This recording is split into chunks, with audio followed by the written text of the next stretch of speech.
The chilling silence of Vincennes military prison was shattered as a woman, bound and defiant, walked toward the firing squad.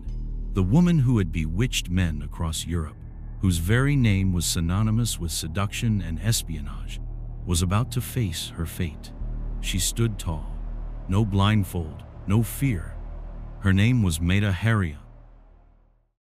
Welcome to Mystery Vault, where we delve into the dark corners of history, uncovering the truth behind the legends. Today, we uncover the life of Mata Hari, a tale of seduction, espionage, and betrayal, the origins of a legend. From Margaretha Zell to Mata Hari. Mata Hari was born Margaretha Geertruida Zell on August 7, 1876, in the small town of Leeuwarden, in the northern Netherlands. Her father, Adam Zell, was a wealthy merchant, and her mother, Antje, came from a well-established family.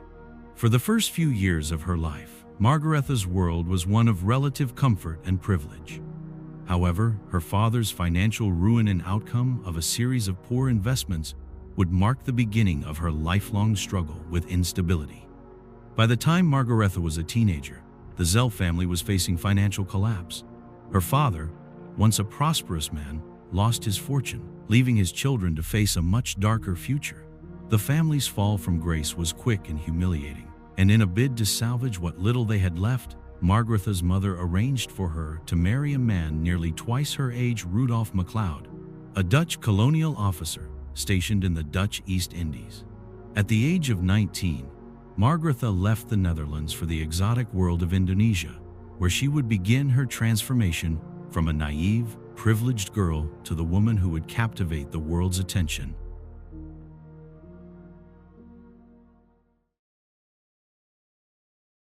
Upon arriving in the East Indies, Margaretha was struck by the profound cultural differences and the complexity of her new life. Her marriage to Rudolf MacLeod was anything but harmonious. Rudolf was an alcoholic, prone to fits of rage and jealousy.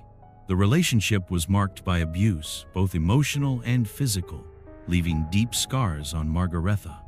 Isolated and alone in a foreign land, she sought solace in the local culture, immersing herself in the traditions and dances of the Javanese people. This exposure to Eastern mysticism and performance would later form the foundation of her stage persona. Her new life was far from the idyllic adventure she had imagined. The East Indies were a place of conflict, colonial strife, and poverty. Margaretha's once bright and optimistic outlook began to crumble as she struggled to fit in with her husband's colonial world. The isolation she felt, coupled with the cultural divide and the abusive nature of her marriage, began to take its toll on her mental health. She found herself increasingly drawn to the local traditions, finding a sense of community and understanding that was absent in her marriage. It was during this time that she began to develop an interest in dance, learning traditional Javanese movements and stories. She found a sense of agency and expression in these movements, a way to escape, at least temporarily, the harsh realities of her life. In the midst of her growing despair, a tragedy struck that would change the course of her life forever. Her son Norman fell ill and died in 1899. The loss was devastating, and many historians believe it was this event, compounded by the years of abuse and isolation, that pushed Margaretha to fully reinvent herself, abandoning her old identity and embracing a new persona that would become the legend of Mata Hari.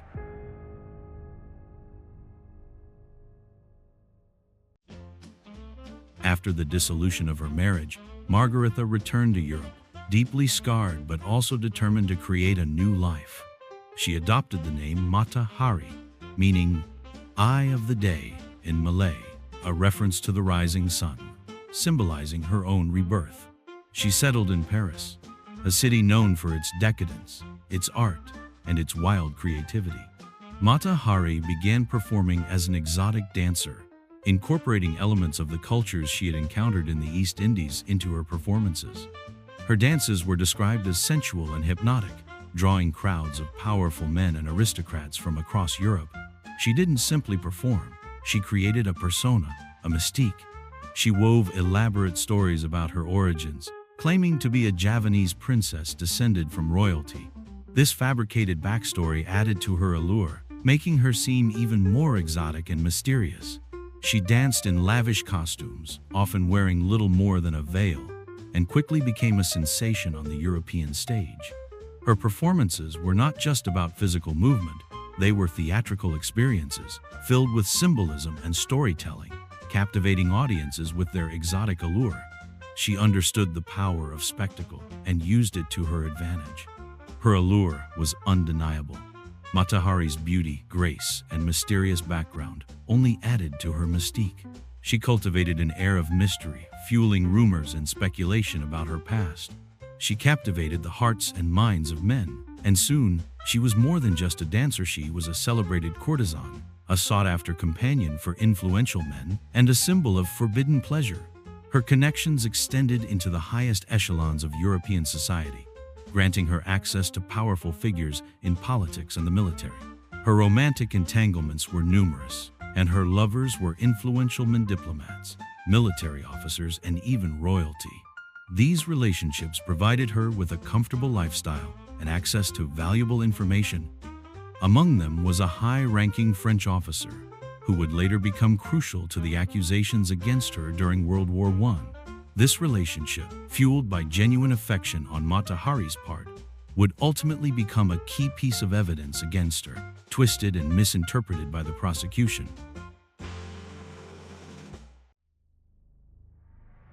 With the outbreak of World War I in 1914, the world Mata Hari had come to know began to unravel.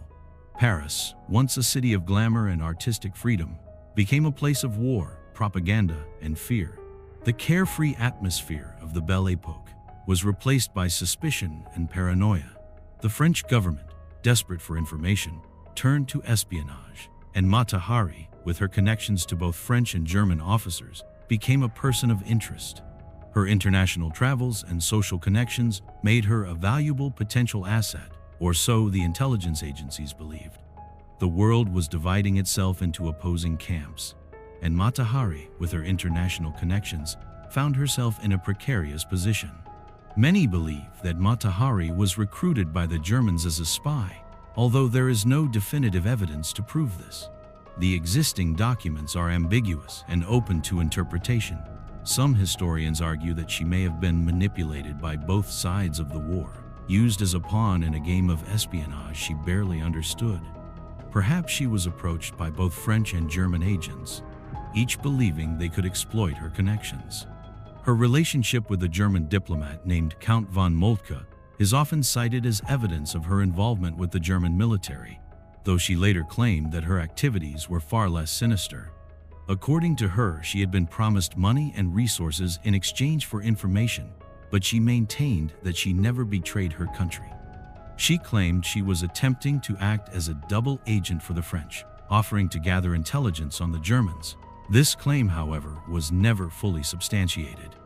In any case, the French military soon became suspicious of Mata Hari.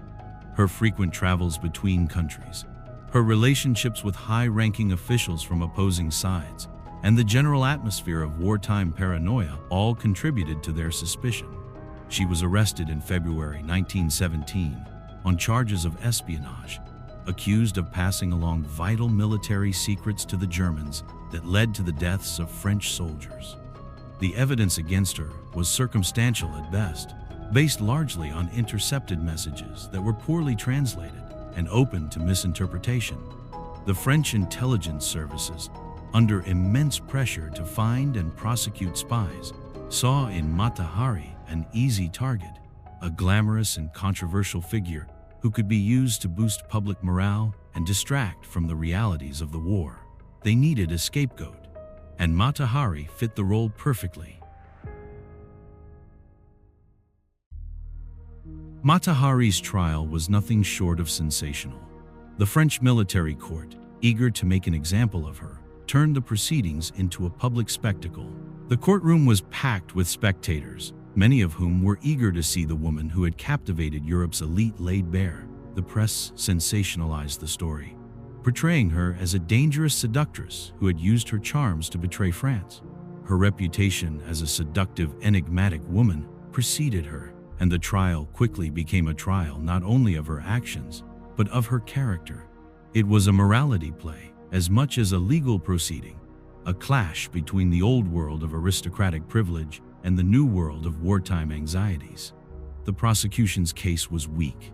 They presented no hard evidence that Mata Hari had actually passed any strategically valuable information to the Germans.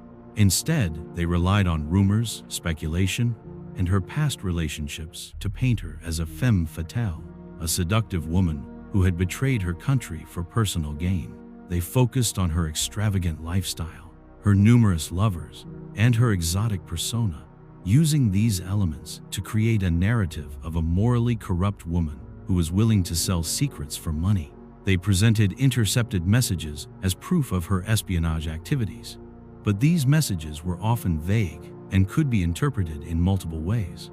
The prosecution's case rested heavily on innuendo and prejudice, playing on the public's fear of foreign influences and the anxieties of wartime. Mata Hari remained calm throughout the trial, though she was clearly distressed by the accusations. She denied the charges, claiming she was innocent and had been manipulated by both sides. She explained her travels and relationships as necessary for her work as a dancer and courtesan, arguing that she had simply been socializing with influential people, not engaging in espionage. She maintained that she had never intentionally harmed France and that she was a patriot at heart.